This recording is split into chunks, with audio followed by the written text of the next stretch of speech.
얼마 전 폴란드가 무려 600대 규모의 K9 자주포를 구매하겠다고 해서 화제가 되었었는데요. 핀란드와 노르웨이도 K9을 추가로 구매한다는 뉴스가 전해졌습니다. 화력 덕후 후방부의 명품 무기 K9 자주포에 대해서 알아보도록 하겠습니다.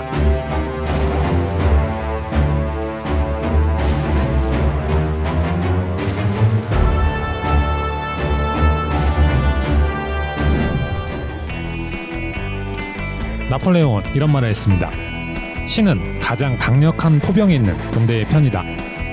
아주 오래전부터 인류는 전쟁에서 원거리 무기인 돌, 활, 투창 등을 사용했습니다. 그러다 적을 막기 위해 흙이나 돌로 쌓아 만든 성이 생겨나게 되고 다시 이런 성을 점령하기 위해 보다 큰 원거리 무기인 투석기, 발리스타 등의 무기가 생겨납니다. 과거의 포병들이 이러한 무기를 운영했다면 현대의 포병들은 견인포, 자주포 같은 곡사포를 운영하고 다연장 로켓, 박격포 등도 포병의 개념에 속할 수 있습니다. 최초의 견인포는 바퀴 달린 포를 말이 끌고 다니는 형태였습니다. 그러다 나중에는 트럭 뒤에 포를 연결해서 끌고 다니다가 진지에 도착하면 트럭에서 포를 분리하고 포의 위치, 방향 등을 잡은 다음에 땅에 다리를 박아 고정하는 방열이라는 것을 하게 되는데 이 방열이 포병들이 한 땀 한 땀 수동으로 해야 하는 것이기 때문에 시간도 많이 걸리고 힘이 너무 많이 든다는 단점이 있었습니다. 제2차 세계대전까지만 해도 야파하면 주로 이런 견인포가 사용되었지만 이 시기부터 슬금슬금 자주포라는 물건이 등장하기 시작합니다.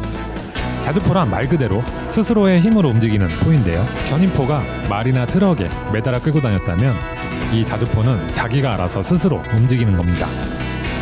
제2차 세계대전 당시 자주포는 전차와 같은 궤도 차량 위에다 대구경 포를 그냥 얹어놓은 형태였습니다. 이런 오픈형 자주포는 기동성은 견인포보다 좋아졌지만 포를 운영하는 인원의 보호에는 취약하다는 단점이 있었는데요. 열심히 포를 쏘다가 적이 쏜 포탄이 주변에 하나만 떨어져도 아비규환이 될 테니 말입니다.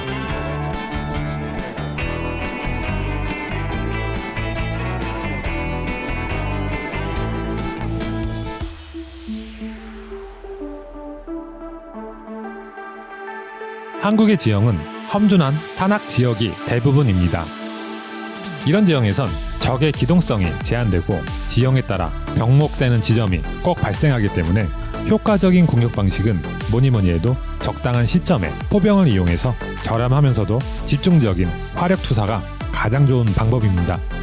이런 점을 잘 알고 있기에 대한민국 국방부도 포병 전력에 심혈을 기울이면서 화력 덕후의 면모를 키우게 됩니다. 한국 전쟁이 시작할 당시 북한군은 소련으로부터 지원받은 122mm 곡사포, 평사포, 76mm 사단포, 45mm 대전차포, 카츄샤 다연장 로켓, SU-76 자주포까지 초라했던 국군과는 비교할 수 없을 정도로 막강한 포병 전력을 가지고 있었습니다. 이에 반해 국군은 105mm 경곡사포, 57mm 대전차포, 그리고 바추카포 정도로 북한과 비교하면 없는 거나 마찬가지였습니다. 이렇게 부실한 전력 때문에 국군은 개전 이틀 만에 이승만 대통령이 대전으로 피난을 가고 3일 만에 서울이 북한군에 점령당하는 치욕을 맞게 됩니다. 이후 3년여의 전쟁 끝에 연합국의 지원을 받은 국군과 소련 중공군의 지원을 받는 북한군이 38도선을 경계로 휴전을 하게 되면서 현재까지 그 휴전 상태를 유지해오고 있는데요. 전쟁이 끝난 이후에는 전 세계가 냉전이 극에 치닫는 시기였기 때문에 한국과 북한도 어느 한쪽에서 조그만 허점만 보여도 바로 쳐들어갈 기세로 첨예하게 대립하고 있었습니다. 한국전쟁 이후 한국 포병의 주력은 일명 똥포라고 불리던 M101 105mm 견인 곡사포였습니다. 이 포는 일명 똥포라고 불렸는데 70년대 초반은 박정희 대통령의 자주국방 정책에 따라 주요 무기체계의 국산화가 활발히 진행된 시기였습니다. 이때 미군의 M2 견인포를 역설계해서 국산화한 다음에 대량으로 생산했던 것이 바로 이 M101 견인포였습니다. 그리고 이 똥포를 생산한 경험을 바탕으로 사거리가 30km에 이르는 155mm 곡사포 개발에 나서는데 바로 KH-179라는 견인 곡사포입니다. 이 포는 1982년에 개발을 완료해서 1983년부터 전력화하게 됩니다. 이런 견인포들은 저렴하면서도 사거리도 충분하고 화력도 나쁘지 않았지만 차로 끌고 다니다가 진지에 도착하면 방열을 하고 겨냥대를 설치하고 가늠자를 조종하고 그리고 나서 발사를 해야 하는데, 이 모든 과정을 사람이 일일이 수동으로 해야 하기 때문에 포를 발사하기까지 시간이 너무 오래 걸릴 뿐더러 쏘고 나서 바로 도망가야 하지만 그러기에도 힘이 들고, 운영하는 인원들이 전부 외부에 나와 있기 때문에 적의 공격에 무방비로 노출되는 단점이 있었습니다. 하지만 이 시기 우리나라에도 자주포가 소량 들어와서 사용되고 있었는데요.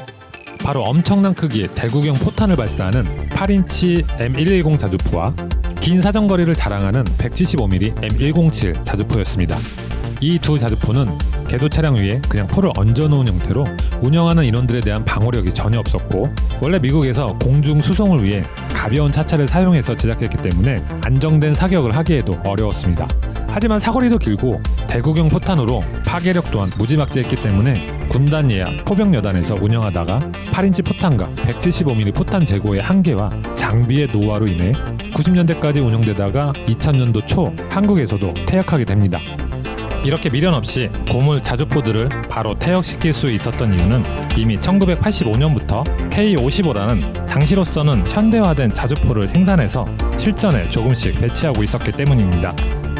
이 K55 자주포는 한국이 독자 개발한 것은 아니고 미군의 베스트셀러 자주포인 M109A2 버전을 라이센스 생산한 것입니다. 참고로 현재 미군의 주력 자주포인 팔라딘이 이 M109 자주포의 A6 버전입니다. 대한민국 포방부는 이 자주포를 무려 1180대를 뽑아버립니다. 이 K55 자주포는 한 가지 큰 단점이 있었습니다. 바로 사정거리가 짧다는 점이었는데요. 실제로 사정거리 외에도 개선이 시급한 점이 몇 가지가 더 있었습니다. 대한민국 전체적으로 약 2에서 3,000대의 자주포가 필요했었는데요. 구형인 K55를 점차 퇴역시키고 그 자리를 모두 신형 K9 자주포로 대체하기에는 그 수량이 좀 많았습니다. 아무리 포방부라 해도 예산을 모두 자주포 사는데 쓸 수는 없었으니까요. K55를 A1 버전으로 개량하기로 하면서 K55 PIP라는 마개조 프로그램이 시작됩니다. 이 개량으로 30km급의 사거리와 INS의 GPS 항법 장치가 추가되고 전자동 사격 통제기, 주택복자기의 보강, 급속 장전 장치 장착 등 거의 K9급으로의 개량이 진행됩니다. 또한 K55용 탄약 보급 장갑차인 K56이 개발되어서 2015년부터 배치 K55와 함께 운영되고 있습니다. 이렇게 K55가 1000여 대 이상 실전에 배치되고 좋은 화력의 견인포도 여러 가지고 있었지만 북한에서도 지속적으로 포병 전력을 증가시키고 있었습니다. 수적으로 우리는 여전히 북한의 상대가 되지 못했는데요. 북한의 포병 전력은 우리나라보다 약 5,000문이나 더 많았고 그중 절반이 자주포 또는 차량 탑재형이라 기동성도 상당히 좋았기 때문입니다. 때문에 대한민국 포방부는 K55 자주포를 생산한 경험을 바탕으로 북한의 종심 타격 능력을 갖추면서 해외의 고성능 자주포와 견주어도 손색이 없는 고성능 자주포를 개발하기 위해 국방과학연구소와 삼성테크인 그 외 국내 100여 개 업체가 협력하여 1989년부터 1998년까지 약 10년간의 연구 개발 끝에 개발에 성공한 자주포가 있었으니 바로 K9 썬더 자주포입니다.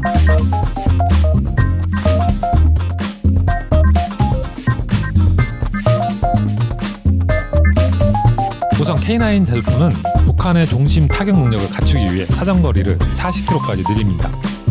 솔직히 이 시기 해외의 정상급 자주포들은 거진 40km의 사거리를 뽑아내고 있는 중이었는데요.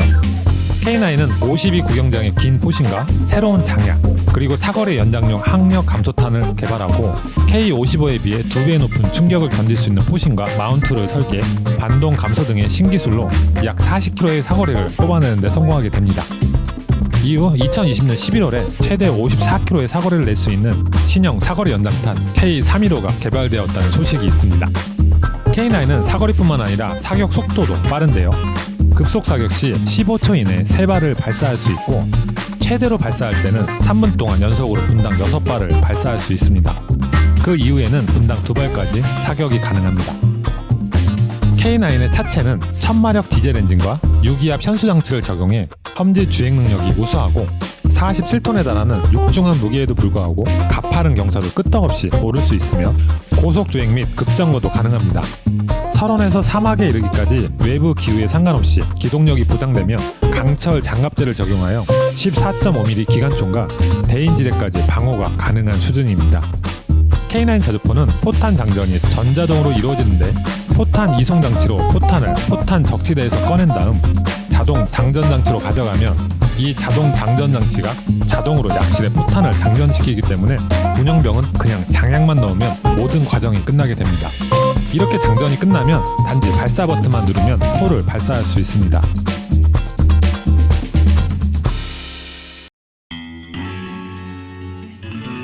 그리고 K9 자주포에는 INS 관성 항법 장치와 사격 통제 컴퓨터가 적용되어 간단한 조작만으로 포신을 원하는 방위각 및 고각으로 자동으로 돌려 빠르게 사격 준비를 할 수 있으며 포구 초속 측정기가 달려있어 앞서 발사한 탄의 포구 초속을 측정해 자동으로 사격 자원을 반영할 수 있습니다. 그리고 스페이드를 땅에 박지 않아도 사격이 가능하고 포신 잠금 장치가 자동이기 때문에 빠른 발사와 빠른 이탈이 가능합니다.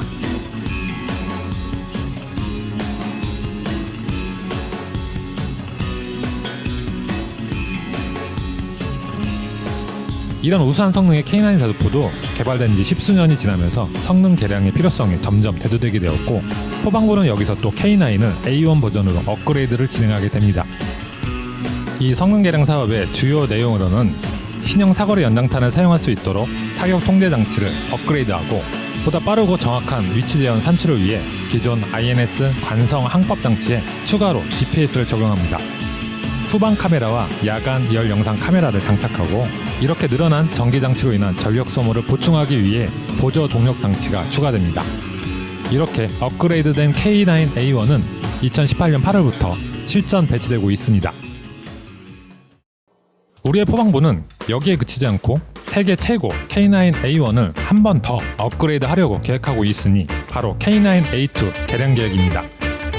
K9A2는 기존 K9 차체는 그대로 사용하되 자동화된 무인 포탑을 적용해서 위치 확인, 제형 계산, 방열, 송탄, 장전, 신관 장입, 사격 이 모든 과정을 자동화하고 순행식 포열과 약실, 중감 장약을 적용해서 기존 3분간 최대 6에서 8발을 발사할 수 있었던 발사 속도를 9에서 10발까지로 늘리고 지속 발사는 기존 분당 2발에서 4발에서 6발까지 증가시킨다는 계획입니다. 또한 각종 정찰 드론 등과 연계해서 표적을 탐색 획득하고 이런 무인 자동화로 인해 승무원도 3명으로 줄인다는 계획입니다.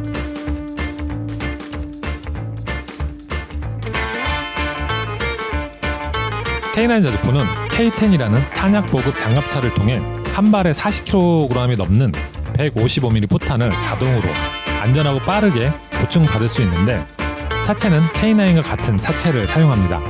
이 K10이 이송 장치를 K9의 포탑 후미에 연결한 다음에 컨베이어 벨트로 탄을 보내면 자동으로 탄을 받은 뒤 탄 거치대에 정렬해 줍니다.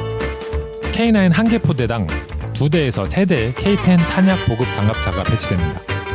승무원은 3명이며 포탄 적재량은 104발, 장약은 504유닛을 적재할 수 있고 분당 12발의 이송이 가능합니다. K9 자주포는 해외 정상급 자주포와 비교해도 전혀 손색이 없는 성능에 저렴한 가격까지 갖춰서 우리나라뿐만 아니라 해외 여러 나라에 수출되는 최정상급 자주포입니다. 성능만 놓고 보면 미군의 팔라딘 자주포보다 우위에 있고 독일의 PGH-2000 자주포보다는 조금 못하지만 이 독일 자주포는 대당 약 200억이라는 놀라운 가격을 자랑하기 때문에 K9 자주포의 대당 40억 원대 가격하고 무려 4배나 차이가 납니다. 가성비로 보면 절대 따라올 수가 없습니다. 이번 우크라이나 전쟁으로 인해 원거리에서 적을 타격하는 무기 체계인 자주포와 MLRS 같은 무기의 관심이 매우 높아진 반면에 전차와 같은 무기 체계는 무용론이 나올 정도로 큰 타격을 입고 있는데요. 저렴한 비용으로 원거리에서도 정확하게 목표 타격이 가능한 자주포나 로켓, 미사일 같은 원거리 무기의 필요성이 어느 때보다 대두되고 있는 것 같습니다.